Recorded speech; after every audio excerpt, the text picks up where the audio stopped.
Welcome to another episode of Ebby's podcast. I was calling it Villagers Podcast for a while, and then I found another podcast that I really love by a creator I love that is called The Village Sessions, and I was like, that is a way better name, and I don't want to come near that, so I'm backpedaling on the name. We're back to Ebby's podcast. Sounds fine to me.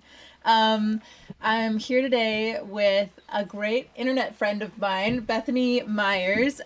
We've been mutuals for a little bit and connecting, and not only do I love the way that she expresses herself and shares her world online, but I love the way that she is learning through motherhood. She is super intelligent and powerful in the realms of like health and wellness, but in a very grounded and accessible and real to life and motherhood way, which I really connect to. Bethany has been working in the social media space for a long time, written an incredible book, which I have just started to dive into and I'm loving. It's called I Am More Than My Body, and is just in general a powerhouse of a woman that I'm excited to talk to. Hi, Bethany. Hi, what a nice intro. Thank you. I'm so Especially excited to from have you. someone that you're definitely like a favorite online for me. And that's like not something I say very often. I was telling my friend who also follows that I was doing this, and she was like, "Oh, you know what she is, or her stuff is?" She goes, "She's comfort content." And I Mm. was like, nothing describes what you do better than comfort content. That's I love that. it. That like means so much to me, actually. I think my comfort has been hard won at life, and I'm like I seek that, like creating like comfort and beauty while also being like real. And so that means a lot to me. Thank you. Thank Of you so course. much. I feel like we have so many things that we want to chat about. Like our little intro chats have already like when we talked the other day, we are like, well, this is a whole podcast in and of itself. We were on for an hour, by the way, over an hour. I know. I got off the phone and Andreas was like, babe, you gotta learn to end calls. And I was like, I know. It's so easy to talk. So we have plenty to talk about, all things motherhood, the system that we're in as mothers, health, wellness, crunchy, not crunchy. I'm just actually going over the list and I'm like, oh wow. Anyways, so let's dive in. Tell me a bit more about yourself, Bethany. Like, what is your own Yeah. personal intro? What brought you to where you are today? Um, who are like what are you connecting with as like this version of yourself? This is such a good, challenging question for me right Hmm. now because I feel like I'm at such deep transition ever since becoming a mom. I am Hmm. a person that feels and I feel deeply and I experience deeply. And Hmm. I love living all the different lives that I can live. And Hmm. I've lived a lot of them. So, like, from growing up, like small town, super religious, like then New York City CEO, like, powered lesbian for a bit to like now living like the most heteronormative life like one could ever exist. Like I The it's classic, and from super yeah, religious exactly. childhood New York power lesbian to heteronormative mother baking bread. It's a thing. It's the circle of life, honestly. And I think like I've motherhood, I didn't expect motherhood to knock me down. And I say that in the best way possible, in the way that it has. Like I Mm. always imagined that I would I've always wanted to be a mom and I always imagined I would have kids, but I would still like run my business, do the thing. And when I had my daughter, I was like, oh, I don't want to work. Like, I want to be with you every second. It was very hard to like navigate the business that I had, which was fitness. So, my background is in fitness. I was a huge advocate for body neutrality, and which is, I've always described it as like some days we love our body, some days we hate our body, every single day we respect our body. Mm. And so many of those foundations are still part of who I am. But if I were to go and do all of that now and have my online fitness company and set it up, I would set it up in a very different way, Mm. which is, of course, right? Like that's growth. But I think that I found once I had kids that I was a mother to so many other people. And now I Mm. like wanted to be a mother to my children, I think was Yeah. like a really big piece for me. Yeah. And then I've been like on this journey of just kind of rediscovering so much of myself. And as we were talking about birth work, like, I'm like, I think birth work is in my future. Not everybody got to hear the birth work conversation, but if you go to Patreon, you can hear the birth work conversation. Little Patreon Um, plug. I just attended my first birth and it was incredible. Mm. And I feel like I'm at this huge turnover in my life. And I guess it's surprising because I didn't necessarily expect it to be. Like, I think sometimes when you're younger, you look at like who you'll be when you're older and you're like, oh, I'll have it all figured out. And actually, like, we never have it all figured out and we're constantly evolving, right? Yeah. So I'm still like deep in the transition. So the next thing I would love to jump into is like herbalism, nurturing mothers, birth work. How do we give mothers more support? How to I don't know exactly what it is yet, you know? So I'm still like finding my footing in so many ways. Does that feel like very different than the energetic of, and I don't know exactly what your business and like fitness lifestyle influencer season was like, but does that energetic feel kind of like sometimes I feel like the kind of fitness, especially fitness and health influencing world is quite like go, go, go, like a pretty hard push versus like the coming into mothering, birth work, herbalism, blah, blah, blah, is very much like things have to grow as nature intends them to, and it takes time. And there's like this whole different, I don't know, at least that's how it seems in my head. Totally. And I also think that like motherhood, specifically where I am now. So my daughter's 2.5, my son Mm. is 11 months. We're planning baby number 3 and 4. Dun, So dun. I'm in the season of like child, right? Mm. And I think one of the biggest things when you have young babies is slow. Like Mhm. things are just slow, right? Like when you have a baby, if you're breastfeeding, like you spend a lot of time like sitting Yeah. and rocking the baby and Yeah. feeding. And It's a it's just like, full-time job of it's a, sitting and it rocking. is. Yes. Yes. And butt padding. And, you know, like, and, and we moved to Florida. So I was also like in New York City, which is like the Mm, hustle capital of the world, mm, right? And when I had my daughter, I was like, I cannot raise kids here. And I mm, and I was certain that I would. I was so mm. certain that that would like be the life, and power to anybody who wants to do it. I'm Right. not saying that I have nothing against it. It was just like I was like, I need like my kid to like be naked outside running around in the yard. Like Yeah. this is, not necessarily the life anymore. And that sort of took me on a path. I mean, I think it like Mm. started home birth, and then home birth was like my gateway It's the into all. gateway. Yeah, it is. It's the gateway activity to a lot of these other herbal mother things. What it's So, actually kind of funny because much earlier, like in like my college years, I was actually like very, very, very hippie. Like I was like a raw foodist for a while. I like mm-hmm. was so in, and then I guess like over time, like then maybe it was like partying or like Yeah, exploring myself, or then it was New York, and then it was the hustle, and then it was the work, and it was all of yeah, that. And it's funny how I've actually come back, full circle a little bit. Yeah, full circle, yeah, in many yeah. ways. Did you watch Freely the Banana Girl ever? No, but Didn't? tell me. Oh my I gosh, it have was no like a idea. raw foodie YouTube era. Like I was definitely got like sucked into that a little bit, but I think at the time I was a teenager and definitely just like raging eating disorder, really. So like it was whatever could give me a reason to like, eat less. But wait, is this frozen? Okay, there we go. Oh, we're working out the kinks. So Freely the Banana Girl was a big YouTuber, like that was a raw foodie, but she mostly ate bananas, piles and piles of bananas. And yeah, she would do her food hauls and whatever, and she'd be like, for breakfast, I'm eating 25 bananas. For lunch, I'm eating a whole watermelon. And Oh, then for wow. dinner, I'm eating like a carrot burger, but it's really just layers of raw vegetables, Right. like Yeah, I mean, I look back now, you bring up the eating disorder piece, like raw food was the gateway to my eating disorder. Like it was eating disorder described as something healthy, and then, yeah. I think like year 2 of it, it just got very, very dark, and Mm, mm, it created this. I think one of the bigger issues, and actually my appeal to the raw food movement, was it really created this like good and bad paradigm, right? So Mm-hmm. cooked food, bad, Bad. and raw food, good. Yeah. And if you eat cooked food, you are bad. And if you eat raw food, you are good.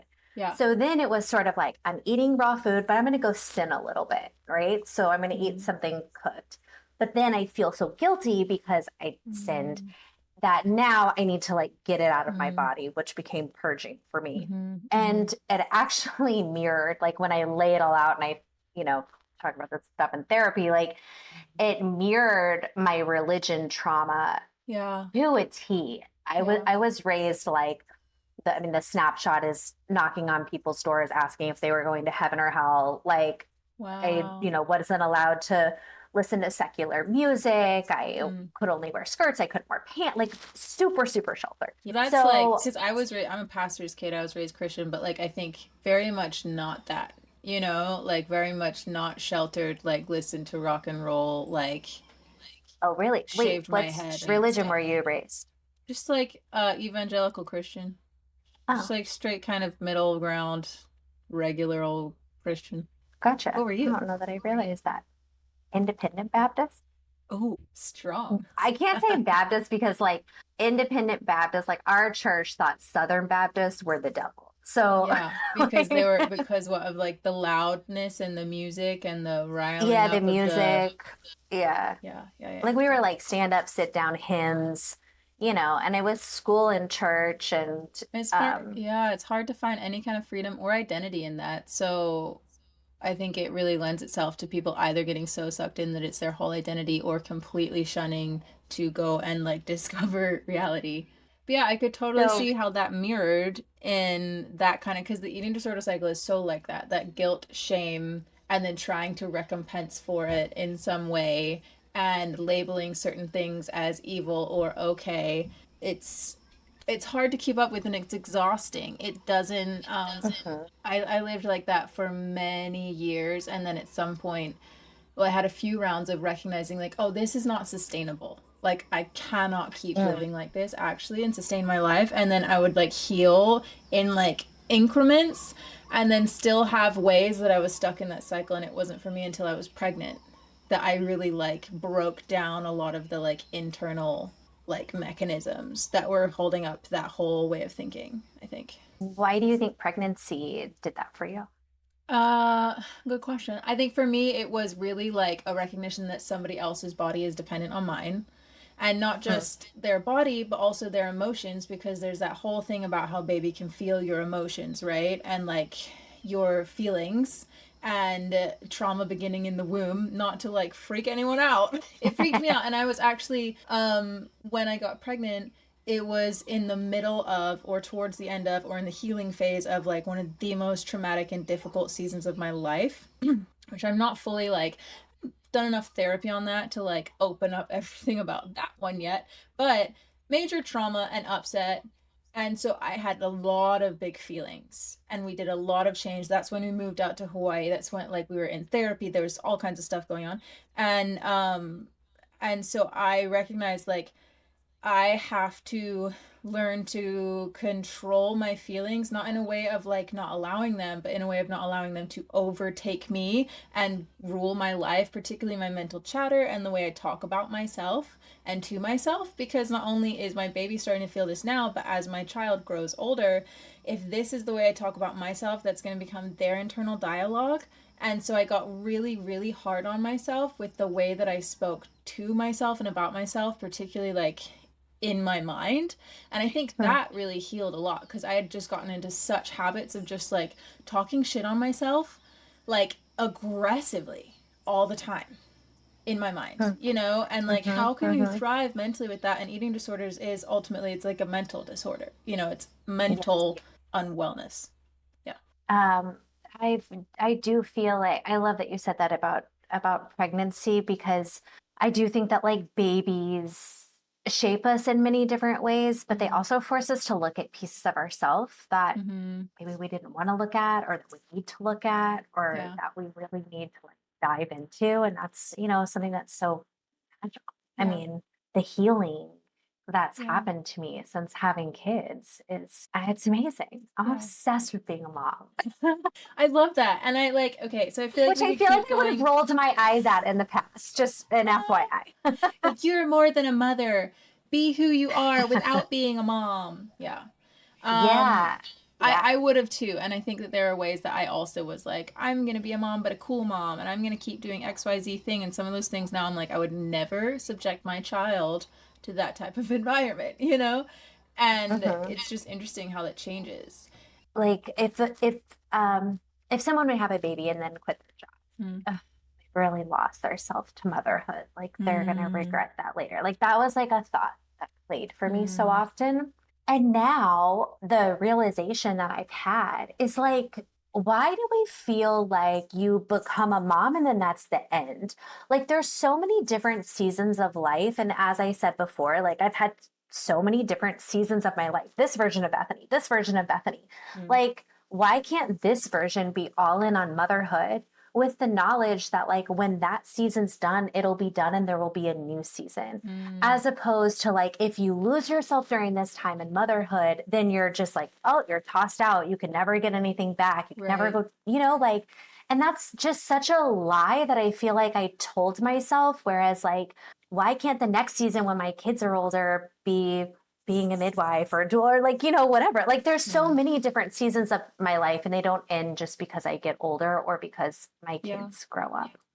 Yeah, so let's talk about this. How did that transition go for you? The decision to go from, CEO, hard, like super hard working, like job focused, career focused, to having a baby, and then like what choices did you make then that changed? Because you moved to Florida and Mhm. settled into motherhood, right? Yes. So I think actually it started before I ever got pregnant. When we decided to get pregnant, I was like, we're going to have sex once and I'm going to be pregnant. Like I was super, super certain. And then I'm going to have my baby by this age and Mm-hmm. that's it. And it was a 2-year journey to get pregnant. I've talked really openly about our infertility journey. Mm-hmm. And it was the hardest time of my life, with the exception of like when my dad died when I was young. It was incredibly I mean it was just it was awful. Mm-hmm. Like it was really, really hard. It was hard to accept. It was hard to understand. I had so much distrust in my body, in my intuition, like all of it. And it rocked my world. And it really like it really made me rethink a lot of things that I was bringing in my life and what was important to me. Mm-hmm. So I, first of all, like I wanted this baby so bad, like Mm-hmm.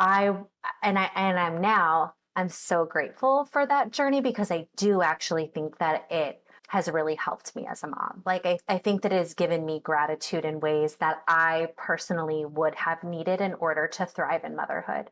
Mm-hmm. So we had a miscarriage as well in the middle of Mm-hmm. our infertility journey. So like Oh, that just, that's made so hard. Yeah.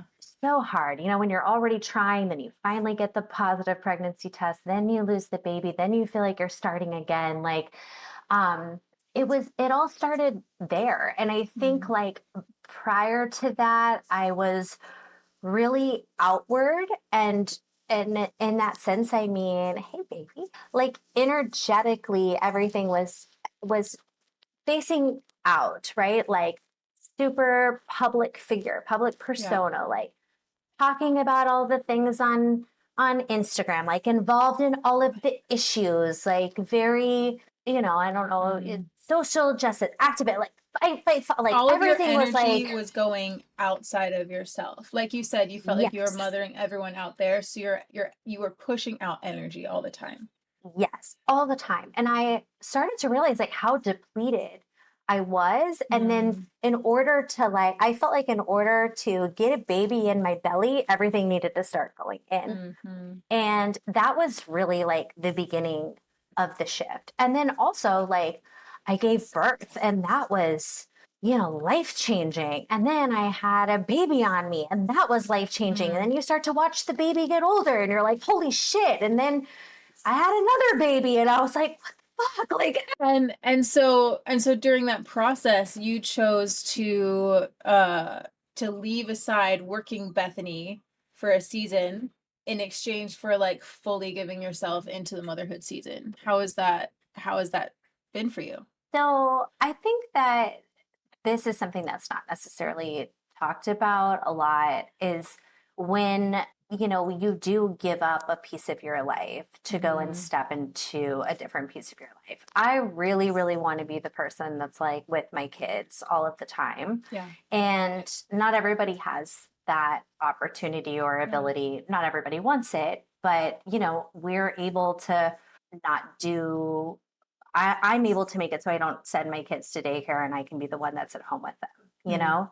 But then there's also like the loss of like that sense of self, Yeah. and I think I so identified before as like I am this. It's also been really weird. Like, yeah, I don't want to sound like a whatever. I'll just say it, and if I sound Just say it.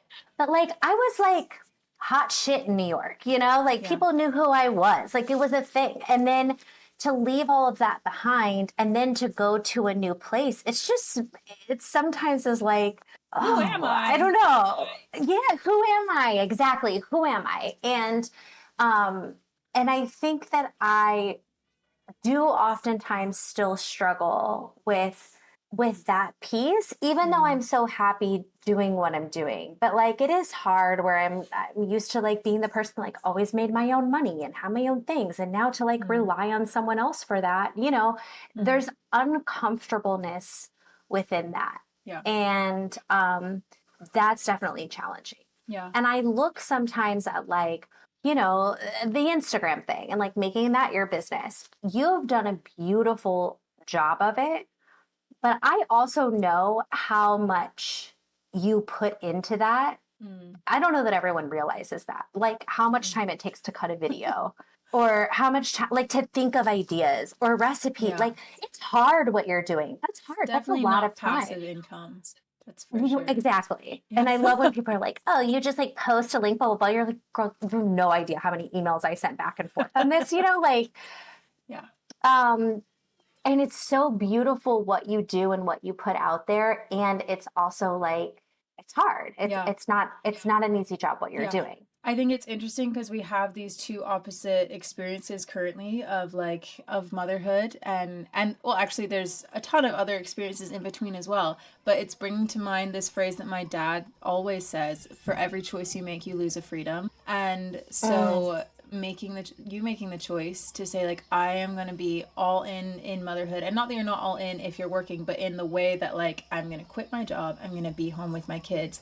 You gain so much through that, but you lose certain freedoms of like being the one that earns the money, of being the one that everybody knows your name, of feeling like you have this identity that now you have to kind of reform, and all of that. And then for me, making the choice to be like sole provider right now, I'm really lucky that because of the online space, I get to do that and be in my home. Amazing.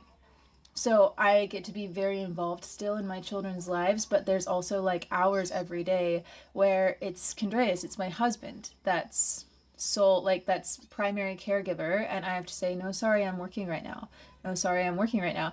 That juggling does not get easier as they get older. Like Kenza's starting to do preschool stuff, and it's like my jam. Like I want to be doing that, but every day I try and do it. I go way overtime. Like we spend so long on it, and then like I get behind on work, and it's this constant juggling match, and I feel guilt for missing out on things with the kids, and then I feel guilt for like not paying full attention to my work in ways that I should. And if you choose to like go away to work, you're making an incredible choice, and you're also losing the freedom to like be home. Like there's no right. like you can't have it all, but like you really It's can't true. have it all as a mother, but a lot is still expected of us either way. Like if you're choosing to be stay-at-home mom, you're also still very expected to like, but who are you outside of motherhood, and what are you doing outside of Right. motherhood, and like this Right. other aspect of yourself. And if you're choosing to be focused on your career in that time, even if your partner is their primary caregiver, there's still an expectation that because you're the mother, internal and external expectation, I think, that you are somehow still very active in that mothering role in a way that perhaps a father going to work every day would not be expected to be, you know, Definitely. which is one of the interesting dichotomies of being a woman in the modern age. I was like looking into this a little bit. I have a statistic, a fact and Give it figure to me. for you. Please. Um, 40.5% of all mothers with children under 18 are equal primary or sole income earners for their family. I did not know that. Wow, 40%. 40.5%. Yeah, this share is especially large for black moms, 36.4% of white non Hispanic mothers, 39.3% of Hispanic mothers, and for black mothers, it's 65.9% are the primary or sole caregiver for their family with children under 18, which is crazy. I didn't realize it was like that common because I think that the choice that you're making is so very much the natural choice. Like, and so very much like I connect to and understand that in that desire of like, even sometimes now I'm like, should I just give it all up and just mom, you know? And the only reason I don't is because we have this system where like I can still be around. Something I've thought a lot about lately is like moms who do stay at home or who are not choosing traditional like 9 to 5s where they go away to work for their money. Because let's be honest, like after you have a baby, some people do, but like things do have to change, Yeah. right? Like for that's not everyone, not a blanket statement, but like a lot of things have to shift in some Yeah. way, shape, or form. So I do feel like moms like we're looking for ways to like have some of our own income or some of our own autonomy or like put that stamp on things. And a lot of Mm.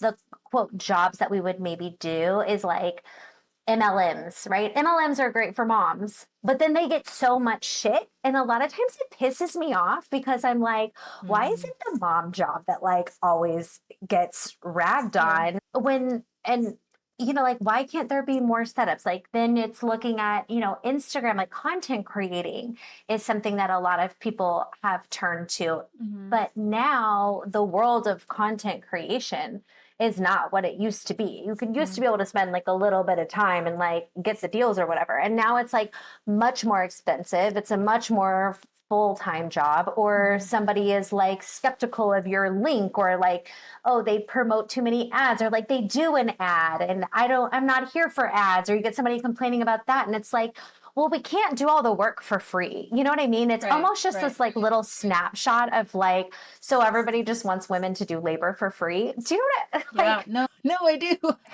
Yeah. It. exactly. Like, Oh, I know. you know, It feels like no matter what you do, you're a little bit set up to fail. Like, I mean, even if you choose to go back to work after having a baby, unless you have like a high powered, like high earning job, it's like so hard to earn enough to make it worthwhile. Like, unless you have free childcare for your child, yes, which is why a lot of yes. women choose to then stay home with their children. But then we get into this whole thing of like, oh, are you a trad wife, and like, why are you choosing to stay home and let your husband make the money for you? This is setting feminism back, blah blah blah. Whereas actually, like, our economy has been struggling for a long time. This is not like the world that our parents grew up in, where a single income could buy a great house and two cars and whatever. Like, and a lot of people are finding like the reason that I stopped working when I had our first, I had always worked. Like, I got my first job when I was 13, and I often had worked like three jobs at a time. Like, I was hustling, and when I wasn't like working, I would be online. Like, literally, I would do the surveys online where you get like a few bucks from them, or sometimes you score a really good one that's like $100, but you have to do something on it like all week long every day. Like, that's the type of Wait, shit I that I love was that. doing.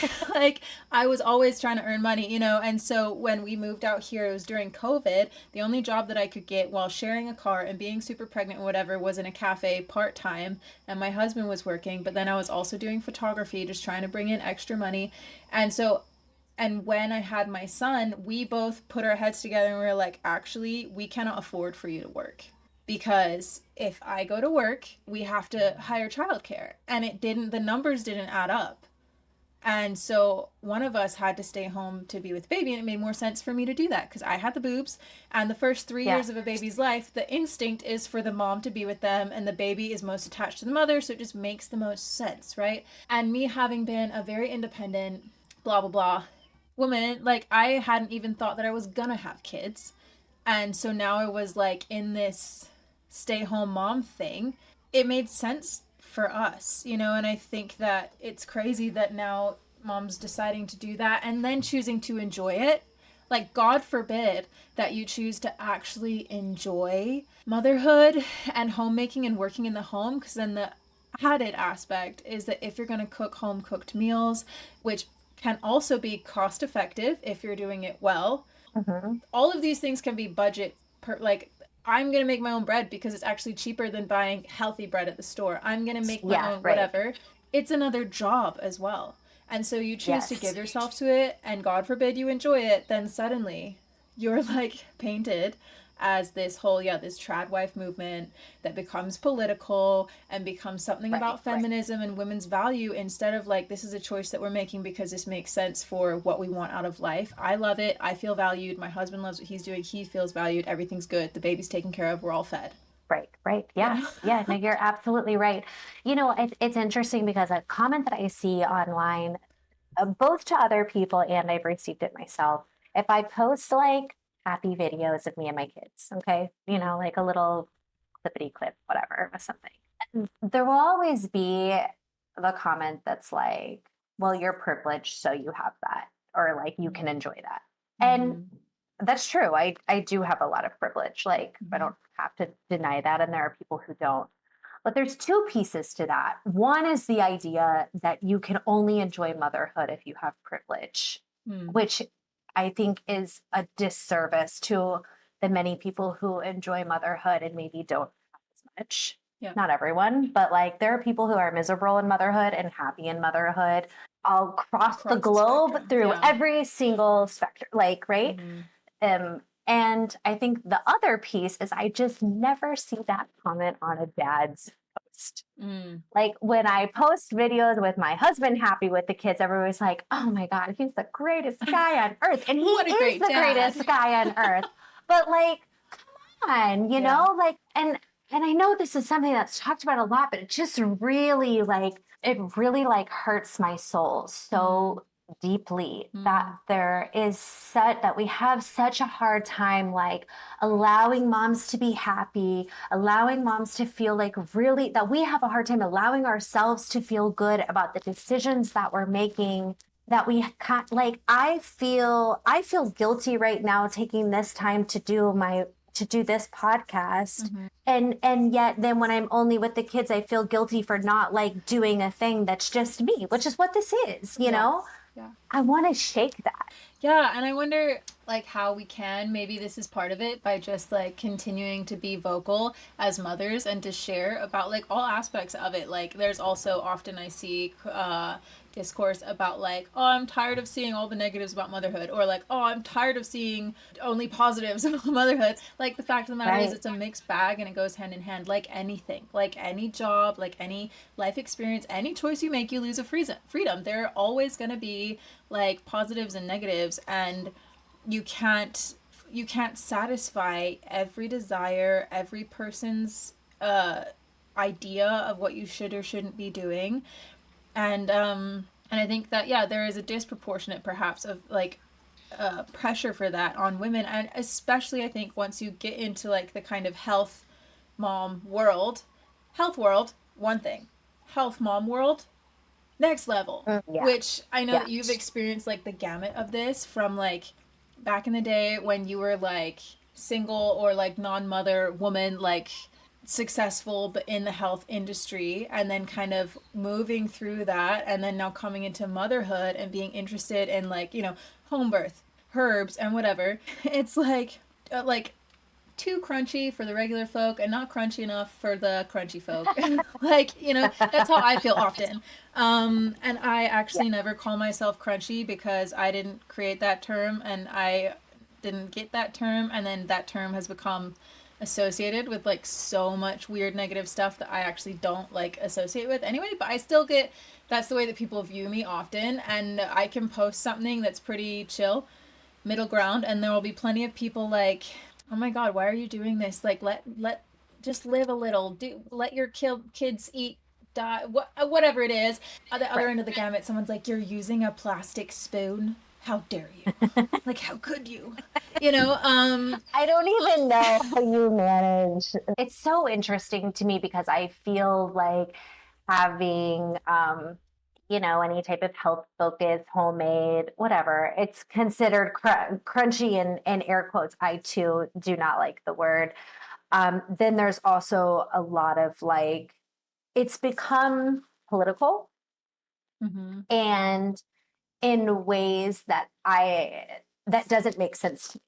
Because Mm-hmm. when I was in my raw food era back in the day, everyone was like, you are a fringy leftist hippie. Like that was like the most Yeah. left, like my, I'll just, whatever. My family's like super Republican, grew up, teeny town, Midwest. I really like don't care if you're Republican or Democrat. I think they're all bullshit. So Mm-hmm. I basically, I'm like from that when I was like raw food, they were like, "Oh, You're you're just a weird. blue You're one of those rainbow Democrat." people. Like, I don't know. Exactly. Like what? And now it's flip flopped, like I was hearing a mom talk about like she has kids that like range over like 18 years or something. She's had Mm-hmm. several kids. And she was like, when I was home birthing back in the day, I was considered this. And now I'm home birthing today and I'm considered something else. Yeah. And that to me is just like how you know it's not real. Right. It's just It changes with the administration. exactly. Yes. Yeah. Yes, totally. Which I think is a really like powerful example of how like not to go there, but how like the government and the media knows how to like to push our buttons, and take the things that we value and that are really important, like health and like food. Like I think that, you can't say that like food and health isn't political in terms of like access to healthcare is political, access to good food and the food system being broken, like, government cheese and the whole corn thing, like, it's political.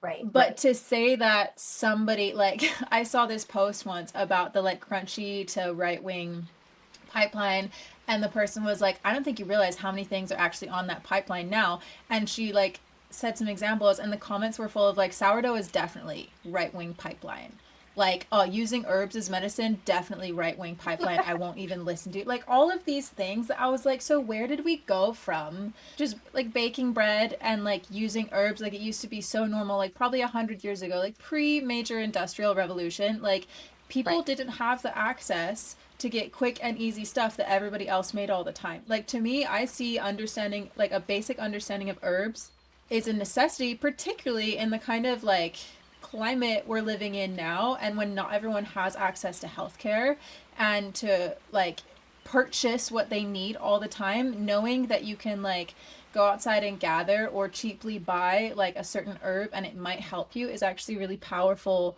information. And it used to be just common practice, and so now we've Right. gone to this place where like there's such a distrust.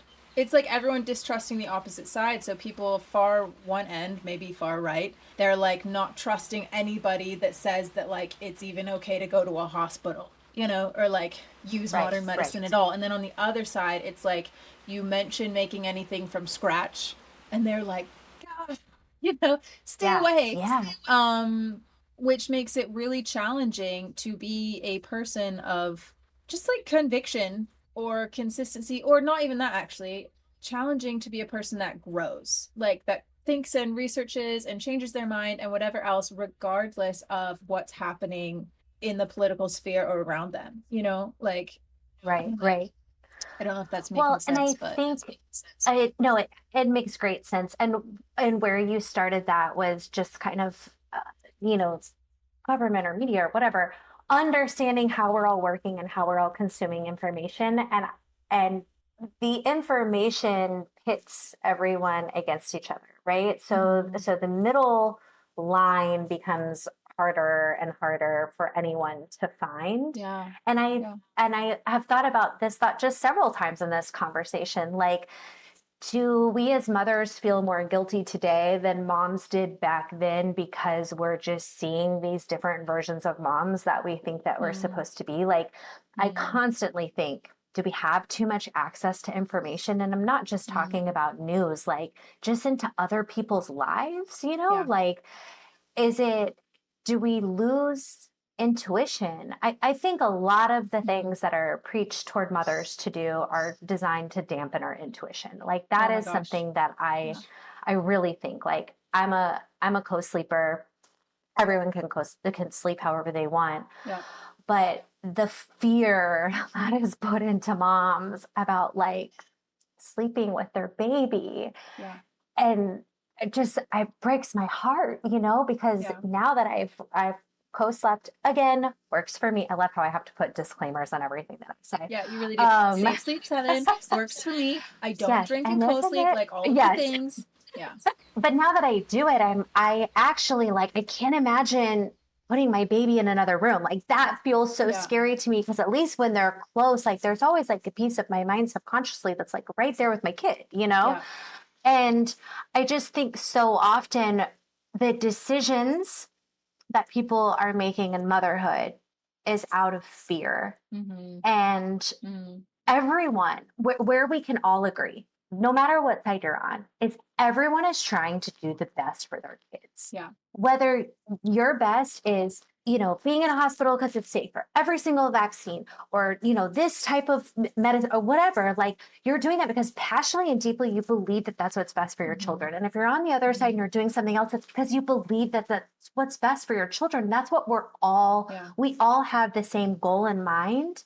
And the Mm. fact is different people have different ways of getting there, or different needs for their family, like, Yeah. and different information that they're consuming. No, that's true. And I think that is a really important thing to remember as we consume, is that the information age is so valuable in a sense, partly because it fills in gaps left by lack of community, I think.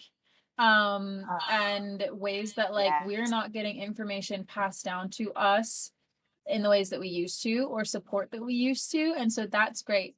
And then also, of course, like the scientific advancements that can teach us, like, hey, actually, this is really not healthy for you or for your children, is incredible. Like, they used to advertise cigarettes as healthy, and now we're like, you're insane. But people Right. just believed it because that was the information that they had. Obviously, there's all of these reasons why more information is better, but more information is not always better, because it's not always like cut and dry, and it's not always applicable to everyone's circumstance. And there is a feminine intuition, I think, that has a big effect on things. For instance, I don't co-sleep. I kind of halfway co-slept. People are often surprised at this. Like, there's certain things that I do or don't do that if I mention it, particularly online, people will be like, what? I thought that you were like more hippie than that, like crunchier than that, whatever. Like, I tried to kind of co-sleep with my first. He was preemie though. He was really tiny. We spent our first 2 weeks in hospital. He was so small when we brought him home. And like our bed was like really big and fluffy, and like I was nervous. So he had a bassinet right next to us, and then as he got older, like often early morning hours, he would come into the bed with us and whatever. With our second, we did more co-sleeping, but like we have a really small room, we have a small bed, and it was hard for me to get the sleep that I needed co-sleeping, even though it was easier for him to nurse. Like, I was not sleeping like most of the night, and so then he would go into the bassinet and we would kind of both sleep better then, but I still enjoyed like our snuggles, like mostly early morning hours or whatever.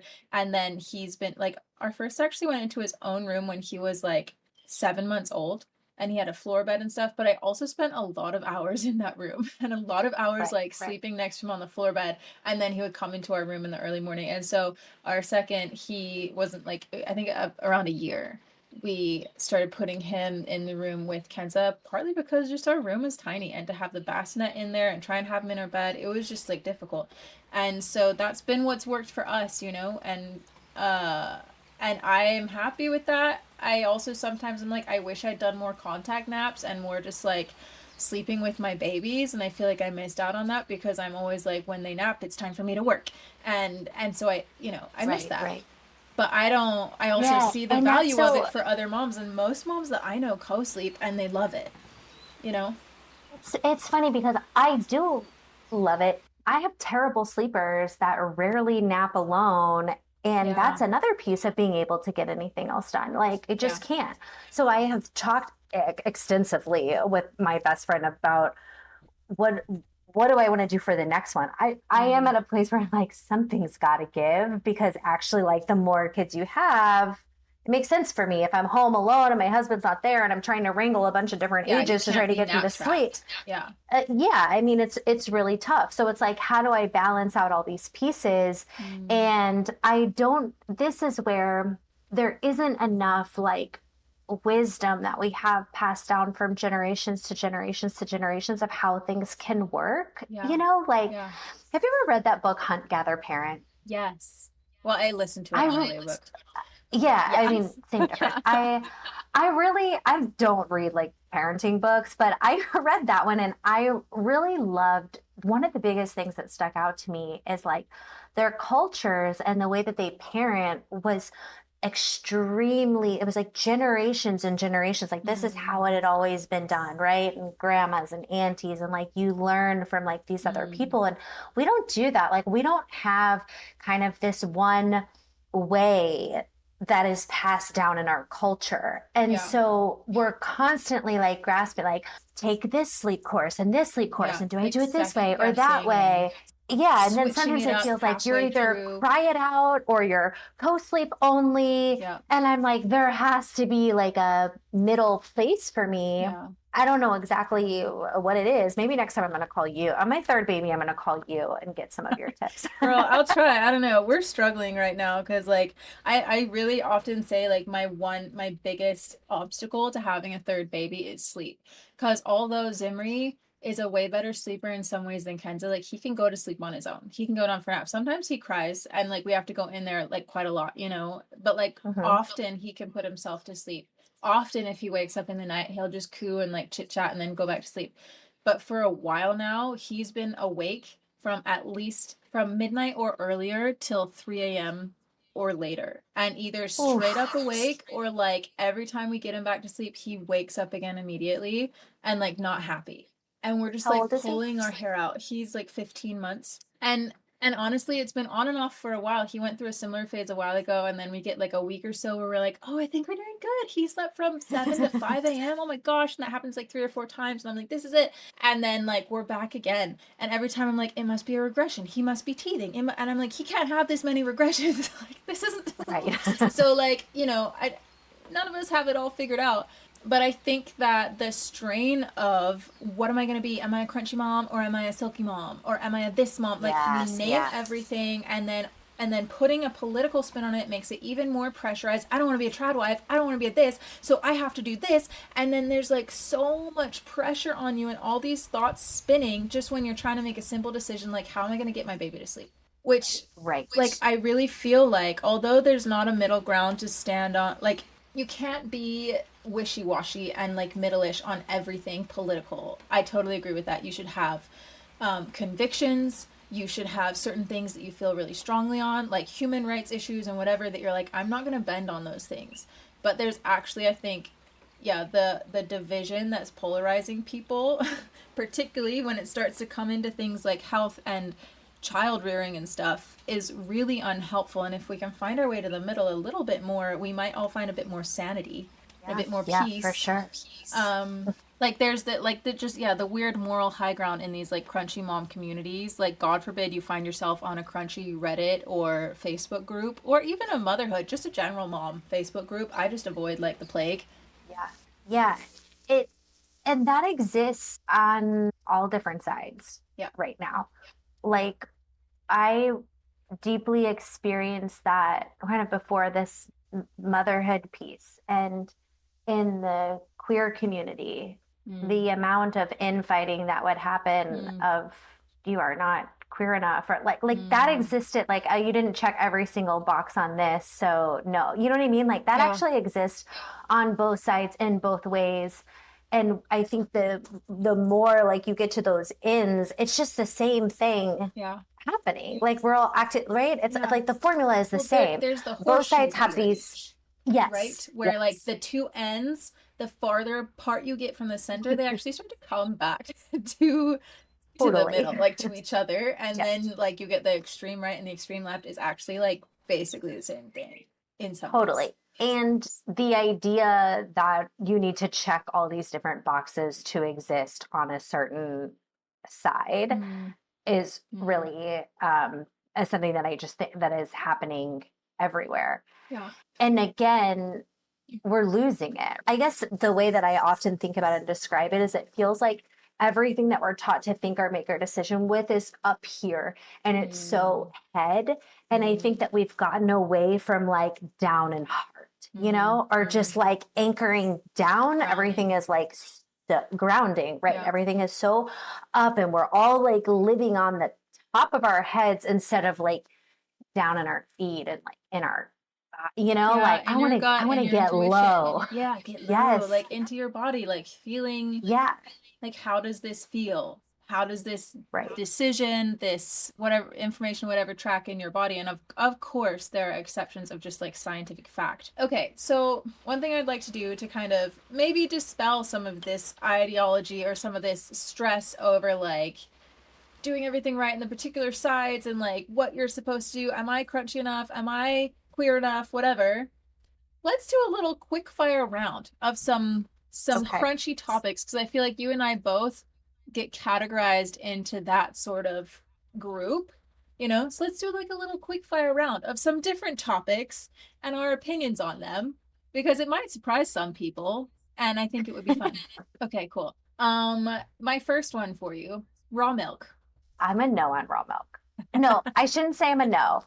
I don't drink it because I just started drinking milk again like recently. I Well, always same. hated milk, which really Yeah, I was on nut milks. I was on dairy-free milks. same So many fillers, for a though. long time. I know. You know what's a good company that Malk, Malk? I have not seen that out here in the stores. They have like a 3 ingredient almond Nice. milk. Yeah, there's a It couple doesn't like mix with your that. coffee. There's a couple like that too. They're just so expensive, and I'm like, I'm literally paying like $10 for oats and water, and if I make it at home, it doesn't do. It's not the same. Yeah, So yeah, no, I agree. But we do like milk, but the idea of like going to, I don't know, I just am a little like icky about it. yeah. Are So you a yes or no on raw milk? well, the thing with me, I was actually raised on raw milk. Okay. I was. My mother took 5 gallons. She took her half-gallon jar. I think it was five, maybe it's whatever. She took her jars to a farm every week, filled up on raw milk. Okay, this farm was probably like 40 minutes away from where we lived or something. However, this farm sold their milk commercially, and so their cows were tested and their milk was tested every other day for all of the pathogens, the like horrible deadly things that can be in raw milk. Tested every other day, like rigorously, right? Because it was sold commercially. Yeah. And so this was like the best milk in the world. So good. I loved it. It had like this, thick few inches of cream on the top. Um, I do not believe that you should be going to a random farm and just like drinking raw milk from a cow that like for one, you don't know the farm, you don't know their practices, it's not tested. Like I think it's absolutely valid that pasteurization was invented for a purpose and it saves lives. And I when I moved here like to like specifically the part of the island where we live, I really wanted to do the raw milk thing. Like I was getting into all the yeah, I was going back on milk and I was like, well, I should do raw milk because it actually can be easier for your body to process because it has, I can't remember what in it, but there's something in milk that helps you to process lactose. And that is one of the things that gets killed off when it's pasteurized. So often people that struggle with lactose can drink raw milk. Okay, Got because it. it's got all the stuff in it Okay. your body needs, whatever. I totally believe in and agree with all of the benefits of raw milk, but I also believe in and agree with all of the pathogens and stuff in it. And so there's a bunch of moms that got raw milk somewhere near here, and for a minute I got some. And then I was like, dude, this tastes weird. Like, I don't remember the raw milk ever tasting like this at home. Like, I know they can eat different things, but like, it never tasted like this. And like, I didn't know the farm. And then one time I think I like accidentally went there and I was like, oh, this is that farm. And I was like, oh, mm. And I didn't feel comfortable like asking for a tour of the farm, which I think you should always be able to do. Like if you're gonna get milk somewhere, you need to go check it out. Anyways, all of the above, I don't buy raw milk. because there's not a Interesting. source that I have that I can trust is tested and like good. If you're buying raw milk from the store, wherever that's legal, it's going to be so rigorously tested for like all of these pathogens, like you're Right, fine. right. If you can go to a Yeah, farm where you know that it interesting. is, dope. I've also, that's Yeah. another thing that I've been judged for before, like using my organic grass-fed milk from a carton. I can't believe you don't drink raw milk. And then, or equally, if it's mentioned raw milk, deadly for you. But like, actually, there's a Right. middle ground of like, if you get well tested, good quality raw milk. Yeah, yeah. Okay, that's actually interesting. Maybe if I'm kind of into that because sometimes I just get the ick about milk in general. I mean, Still, I'm it still comes from a like cow's finding my poop. way into milk. Yeah. Yeah, I don't know. Like, and I don't really love the taste of milk, but I have been like, I use milk in my coffee, Yeah, that's which basically is all new I for use it me. for. I have a latte every day, so one giant cup of milk, basically. So Hey, sometimes I'm like, this might be why I'm having some gastrointestinal issues, but I'm not willing currently. well, if I go out and get coffee, I still get nut milk, Yeah. but at home, when I make my coffee, I use milk. Isn't it So, weird the and way that we do we like develop these oh, little no, caveats? it's so weird. It's so weird. And I also feel like just like using milk in my coffee at home is an act of me healing former eating disorder. Yeah. And I'm like always proud of Full fat myself. milk or skimmed? Full fat, whole Yeah, milk, girl. like the Yeah. whole yeah, no, we do whole milk and the grass fed A2 organic, Yeah. whatever they have at the store, like that's what we get. But yeah, my daughter also is obsessed. Yeah, my all of my boys are super obsessed too. Good quickfire, Love. Rebecca. Terrible at Okay, yeah, quickfire. yeah. Do you have? I have a list too. Okay. Should we go back and forth? Yeah. How about essential oils? Oh, that was on my list too. Okay. You go first. Uh, for healing everything, no. For like taking, no. I guess I'm technically no, but I just bought a bunch of essential oils to go to births because I think when you're giving birth, something needs to smell good, and Yeah, that's helpful. But that's I valid. don't use them like for healing. Valid. I dabbled for a bit. I got the doTERRA like intro set and I was thinking about like selling it, you know? Hmm. Um, and I used to take them orally as well. And now I do not. Although I'm pretty convinced that when I was in Nepal, the only reason my husband and I didn't get deli belly the whole 3 months we were there was because I actually had us taking oregano oil in a little pill with a carrier oil like almost every day. And it's like just, oregano. It's like anti Yeah, everything, like super intense. Like we might have killed some good stuff, some good gut bacteria in that time, but we also definitely drank like local well water and ate in little village houses and never got sick. So yeah, I definitely believe in the benefits of aromatherapy and all of that. yeah. I do not believe in them healing everything. And I don't think you're supposed to just be ingesting oils every day. Like for a while, everyone was in the peak of like Right. the oil boom. Cool. Medication, like traditional I medication. I guess I'm pretty much no. If something were going on with my kid and they needed it, I'm Mhm. not against it. I personally myself have never, no matter where I've fallen in the scope of anything, have ever been into medication because I am so sensitive that I get every single side effect. I Mm, feel everything deeply, like mm, cannot take cough syrup. I am so sensitive that anything that I take, I feel and I get every single side effect. And so it's mm. never really worth it to me. I do much better with like natural medicines. Yeah, If I desperately need something, I'll take it, but it is my last resort. yeah.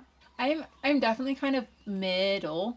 I used to abuse a lot of substances, so like I have a pretty healthy like stand. Like I used to abuse a lot of uppers.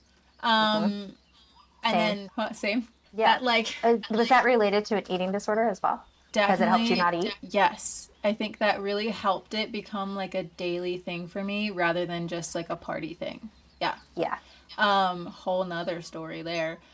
But and then after I had Kenza, I was like struggling mentally and with adjusting and I got diagnosed with like officially with like ADHD and I got medicated for it. But the medication to me, even though it helped in a way, it was far too all of that. And so I was like I can't deal with this kind of medication. I need to find natural ways. And similarly, coughs and colds and stuff like that, I will always go like my tinctures and my herbs and my homemade syrups and things, whatever. But we have a medicine drawer. We have ibuprofen. We have Tylenol. We have some like Benadryl stuff. My husband gets, you know, allergies. We have some kids' medications, mainly because Kenza, again, was early and his lungs have never been great. And he used to get like the most aggressive, like croupy coughs that would come on so quickly, so often. And we live an hour away from the nearest hospital. And sometimes he would be struggling to breathe. A couple times we went to the hospital and they gave him like a steroid. I hate the idea of it, but if it's that versus like being able to breathe, please give him a steroid. And so we now actually have a 1,000,000%. steroid medicine at home also, because like if it came on super fast and we're so far away. And anyway, so we found over the years that mullein tincture and tea really helps. And there's like a little cocktail of tinctures and things that I'll give him as soon as he starts to show symptoms of anything. But also, if he is not breathing well in the night, like ibuprofen really helps because it takes down the inflammation in his throat, and then like he can breathe better and sleep. So like, and Zimri too, like I don't give anything at the onset of a fever because a fever is doing its job and whatever. But honestly, these days, like it's getting really bad and like they're not sleeping and I'm not, like, and everything's all over the place and I've tried everything else. I will totally give that baby some ibuprofen. I steer clear of Tylenol, but like, Yeah, I haven't had a lot of instances of my kids being sick, knocking on wood, to experience, but you know, there is something to be said about sleep is healing. yeah, Sometimes they need yeah, sleep, you know, and so sometimes you're going to do what you got to do to get the sleep. So, yeah, I'm on board for meds when needed. I also am like, you know, the ibuprofen that we have or whatever is like, there's that dye-free, yeah, like, totally. Totally. Yeah, like there's certain medications that still I'll be like, no ma'am. Like I like my yeah. parents, we were super healthy, but they definitely used to give us some crazy flavored red dye syrups and things when we woke up in the night. And I definitely remember going on airplanes and getting, I think probably Benadryl or Oh, something to like really? knock us out. Yeah, For sure. that's funny. For That's sure. funny. But my mom was also making kombucha and homemade bread, you know. So Right, right. Balance. I love your mom. I love my mom too. All right, shoot. Okay. Well visits.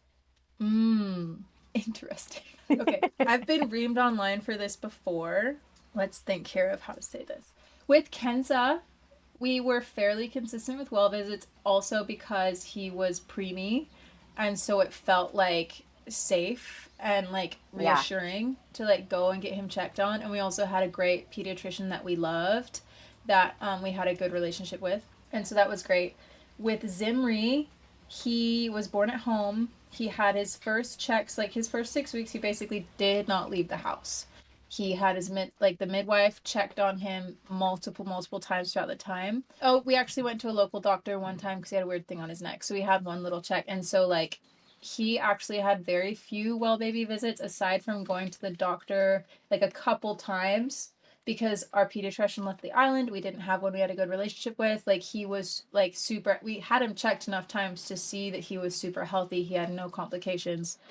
So he didn't actually really uh we now have a relationship with a pediatrician that we are now like doing more well visits and checkups with because I still believe in having that touch point. But what about you? I honestly kind of similar. My first, we went a lot, and then I didn't really get while we were going. My second, same thing. I mean, he was check. I just didn't even schedule. I like forgot about it. I forgot. I felt, yeah, I felt like I knew he, like nothing was wrong, you know, Yeah, like everything was yeah. looking good. So yeah, we go to some, to be honest, I don't love our pediatrician and there's not a lot of Mm, options for mm, us just based on how much vaccinating we've chosen to do, yeah. which I think is really frustrating. Um, because I'm not like fully against vaccines, but it just isn't something that we've like gotten into yet. Yeah, I don't know. yeah. Kids are young, not fully decided, like don't really know like where I want to lie. So, but in Florida, and I guess it's everywhere. I really don't know, but there's just a lot of doctors that won't see you. And so Yeah. there's like three doctors that are an option, and I've already blown through two of them. So, Mm. um, Which is always strange you to me know, because you would think that as a doctor who cares about like the health of the population and of children, you should want to serve everybody, even, and maybe especially if they are not vaccinated. The community that I'm a part of, I think that almost all, like, the majority of the moms, like, don't vaccinate, like, pretty purposefully and intently. And again, I'm not like, I'm much more middle ground. I have been doing a lot of research, and I think it's good with anything that you're doing medically to have informed consent. And so I think that there should be more information freely available. There should be more research freely available. There should be just a lot more back and forth between like parents and medical professionals about the whole subject. And it shouldn't be deemed as taboo or like immediately like, oh my gosh, you're crazy if you just even ask a question or want to research. I think that it's valid as a parent to want to research whatever you're putting in your baby's body. And I personally prescribe to just the what's it called? The like delayed schedule thing. Like that's Yeah. what we've kind of landed on of like we have a small circle, we keep our babies mostly like quite home.